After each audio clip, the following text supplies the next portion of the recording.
पर जितने बच्चे क्लास 12 में पढ़ते हैं केमिस्ट्री का पेपर देने वाले हैं बच्चों, तो यहाँ उनके लिए 45 सबसे ज़्यादा टॉप महत्वपूर्ण ट्रेंडिंग क्वेश्चन को लेकर जा चुका हूँ बच्चों, जो कि 2026 के बोर्ड पेपर में ये 100% आपको पेपर में एकदम छप जाएगा बच्चों। सारे के सारे मोस्ट इंपॉर्टेंट, सबसे ज़्यादा मोस्ट इंपॉर्टेंट क्वेश्चन को लेकर आ चुका है बच्चों, जो कि 2026 के बोर्ड एग्जाम में आएंगे। क्यों आएंगे ये भी बता दूँ, क्योंकि ये हर साल पूछे जाने वाले महत्वपूर्ण प्रश्न है बच्चों।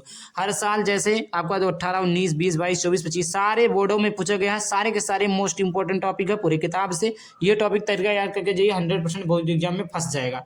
आइए देख लेते हैं सारे प्रश्नों को, इसका उत्तर भी सोल्यूशन वगैरह सब कुछ दे दूंगा, कमेंट कर देना, मैं आपको सोल्यूशन दे दूंगा। चलिए आगे बात करते हैं बच्चों। तो यहाँ पर देख लीजिए, यहाँ पर देख सकते हैं, तो यहाँ पर ये पहला प्रश्न क्या है बच्चों, ये आपका पहला प्रश्न यहाँ पर है। पहला प्रश्न क्या है बच्चों, तो यहाँ पर देखिए कि वाष्प दाब का आपेक्षिक अवनमन क्या है। वाष्प दाब का आपेक्षिक अवनमन, ये आपका लॉन्ग क्वेश्चन में समझ लिया, अब 4 नंबर पक्का हो जाएगा।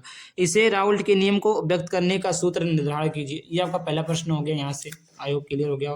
Very very very very most important question, very very most important है बच्चों। आगे बात करते हैं अगले क्वेश्चन की तरफ। दूसरा है प्रासरण दाब को परिभाषित कीजिए, या प्रासरण दाब और विलय के मोलर द्रव्यमान में संबंध स्थापित कीजिए। ये आपको बताना है, प्रासरण दाब को परिभाषित कीजिए, प्रासरण दाब और विलय के मोलर द्रव्यमान में संबंध स्थापित कीजिए। ये आपका दूसरा प्रश्न है। तीसरा यहां से देख लेते हैं बच्चों। तीसरा आपका है चालकत्व को परिभाषित कीजिए तथा चालकत्व एवं प्रतिरोध में संबंध स्थापित कीजिए। सारे के सारे बच्चों मैं आपको बता दूं मोस्ट इंपॉर्टेंट है, मोस्ट इंपॉर्टेंट है, मोस्ट इंपॉर्टेंट है। तीसरा है चालकत्व को परिभाषित कीजिए तथा चालकत्व एवं प्रतिरोध में संबंध स्थापित कीजिए। ये भी काफी ज्यादा इंपॉर्टेंट क्वेश्चन है बच्चों, जितने भी बता रहे हैं बच्चों, इस पे आप ट्रिपल स्टार लगा दीजिए। अगला प्रश्न यहाँ पर चौथा, विशिष्ट चालकता से क्या तात्पर्य है, इसका मात्रक क्या है। विशिष्ट चालकता, विशिष्ट प्रतिरोधकता, ये विशिष्ट प्रतिरोधकता क्या होता है, विशिष्ट चालकता क्या होता है, ये सारी चीजें तो आपको नॉर्मली आनी चाहिए, क्योंकि ये परिभाषाएं हैं। चालकत्व को परिभाषित कीजिए, आपका अगला मोस्ट इंपॉर्टेंट क्वेश्चन चौथा नंबर का विशिष्ट चालकता। 5वां नंबर का प्रश्न है कोलराउस के नियम को समझाइए। इस नियम के अनुप्रयोग उदाहरण सहित लिखिए। कोलराउस के नियम को समझाना है। अभी मैंने आपको बताया है कि रॉल्ट का नियम, आपका कोलराउस का नियम है, 4-5 नियम है, उसको तैयार कर लीजिए। कोलराउस के नियम को समझाइए, इन नियमों के अनुप्रयोग उदाहरण सहित लिखिए। 6वां है फैराडे का विद्युत अपघटन का प्रथम नियम लिखिए। फैराडे का विद्युत अपघटन का प्रथम नियम लिखिए। 7वां दिया फैराडे के विद्युत अपघटन का द्वितीय नियम लिखिए। 2 नियम है, फैराडे का प्रथम नियम ये है और द्वितीय नियम ये है। ज्यादातर आपको बच्चों प्रथम नियम और द्वितीय नियम दोनों देखता है मिलता है, ये 100% है बच्चों। या अन्य कोई वो नहीं कि ये ज्यादा आता वो कम आता, दोनों के दोनों ही आते हैं, कोई पता नहीं है कि कौन सा बोर्ड की मुंह टपक पड़े। 8वां नंबर का प्रश्न है अभिक्रिया का वेग स्थिरांक क्या है। अभिक्रिया का वेग स्थिरांक क्या है बच्चों, इसको हम सभी लोगों को तैयार कर लेना। तो आइए यहाँ से, तो फिर आपके 8 मोस्ट इंपॉर्टेंट क्वेश्चन सोल्यूशन वगैरह भी बता देता हूँ कैसे मिलेगा, पीडीएफ कैसे मिलेगा। पहले क्वेश्चन को देखते चलते हैं। ये आपका पहला पेज था, फिर इसके बाद यहाँ पर देख लेते हैं दूसरा पेज। ये आपका दूसरा पेज का मोस्ट इंपॉर्टेंट क्वेश्चन है बच्चों। तो यहाँ पर देखिए बच्चों 9वां नंबर का प्रश्न है मानक इलेक्ट्रोड विभव क्या है। इलेक्ट्रोड विभव और मानक इलेक्ट्रोड विभव को संबंध लिखिए। मानक इलेक्ट्रोड विभव क्या है, इलेक्ट्रोड विभव के मानक इलेक्ट्रोड विभव का संबंध लिखिए। तो यहाँ पर देखिए अगला, ये आपका 9वां प्रश्न हो गया। 10वां प्रश्न है शून्य कोटि की अभिक्रिया से आप क्या समझते हैं, उदाहरण द्वारा समझाइए। इसके वेग स्थिरांक का व्यंजक लिखिए।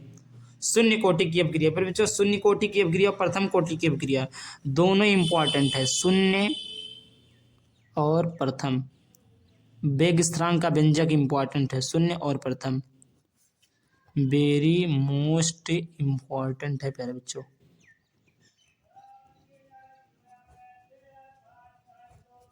वेरी मोस्ट इंपॉर्टेंट है, ये आपका सीधे 4 से 6 नंबर में पूछ लेता है, 3 नंबर में पूछ लेता है, मतलब 1 नंबर में नहीं पूछेगा। शून्य कोटि की अभिक्रिया से आप क्या समझते हैं, उदाहरण से द्वारा समझाइए, इसके वेग स्थिरांक का व्यंजक प्राप्त कीजिए।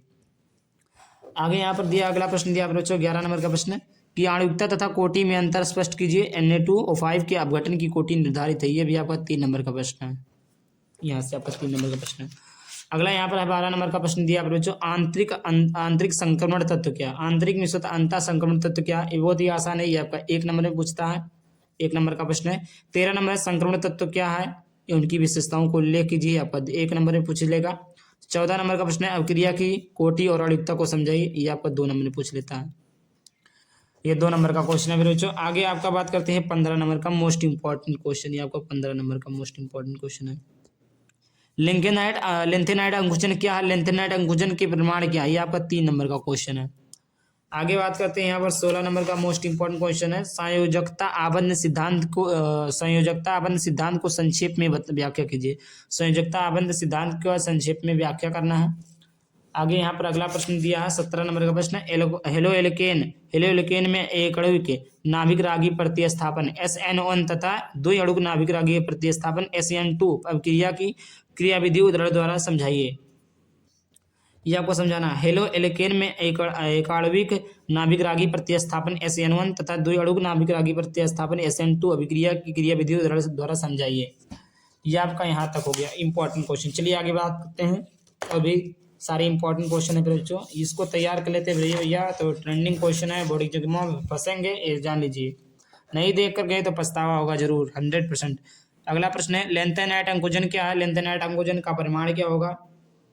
वर्ण सिद्धांत की अवधारणाएं लिखिए। 3 नंबर का प्रश्न है। उसके बाद में 20वां नंबर का प्रश्न है उपसंयोजन यौगिकों में संरचना कितने प्रकार की होती है? प्रत्येक समयोग के रासायनिक सूत्र लिखिए। आपका 3 नंबर का प्रश्न पूछ लेगा फिर बच्चों। संयोजन यौगिक में संरचनात्मक कितनी होती है? प्रत्येक समयोग के रासायनिक सूत्र लिखिए। अगला यहाँ पर है फिर बच्चों 21 नंबर। निम्नलिखित को उदाहरण से समझाइए। इसको उदाहरण से समझाना। विलियमसन ईथर संश्लेषण, असमित ईथर। ये आपका 4 नंबर का प्रश्न है बच्चों। 2 नंबर का ये है, 2 नंबर का ये है, टोटल आपका 4 नंबर यहाँ से पक्का हो जाएगा। क्या? विलियमसन ईथर संश्लेषण, असमित ईथर।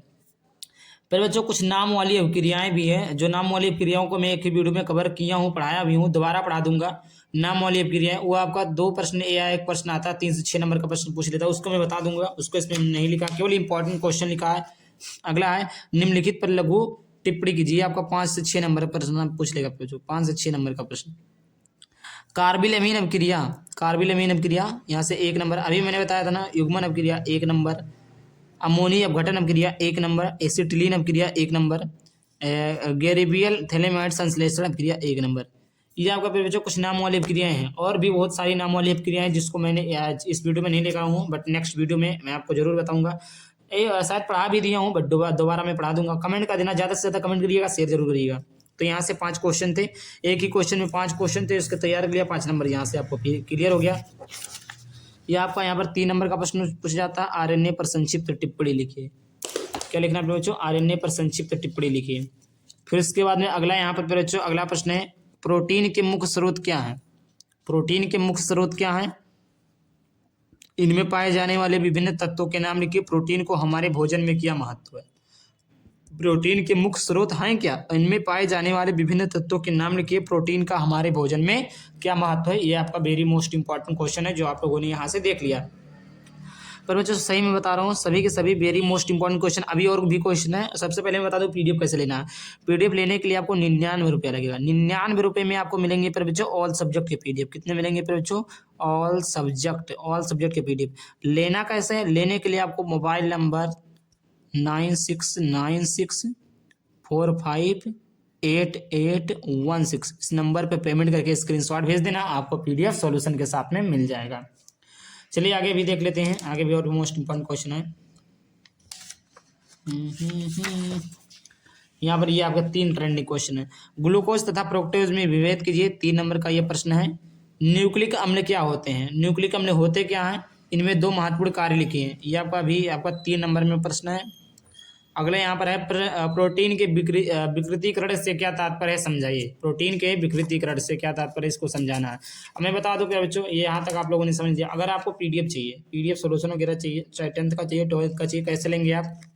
यहाँ पर देखिए, अगर 99 रुपया पेमेंट इस नंबर पे कर देते हैं तो आपको फिजिक्स का भी मिल जाएगा 99 में, chemistry, biology, Hindi, English, math. ऐसा नहीं कि इसका 99, इसका 99, इसका नहीं, पूरे सब्जेक्ट का केवल 99, पूरे सब्जेक्ट का केवल 99। और मिलेगा क्या क्या? ऑब्जेक्टिव मिलेगा, subjective, hand notes, previous paper, previous question, model paper, most important question with solution मिल जाएगा। तो देर किस बात का? बच्चों समय बहुत कम बचा है, टाइम बहुत कम है और आपको पढ़ना है, तो इस नंबर पर 99 रुपये पेमेंट करके स्क्रीनशॉट भेज दीजिए, पीडीएफ सॉल्यूशन के साथ आपको दे दिया जाएगा।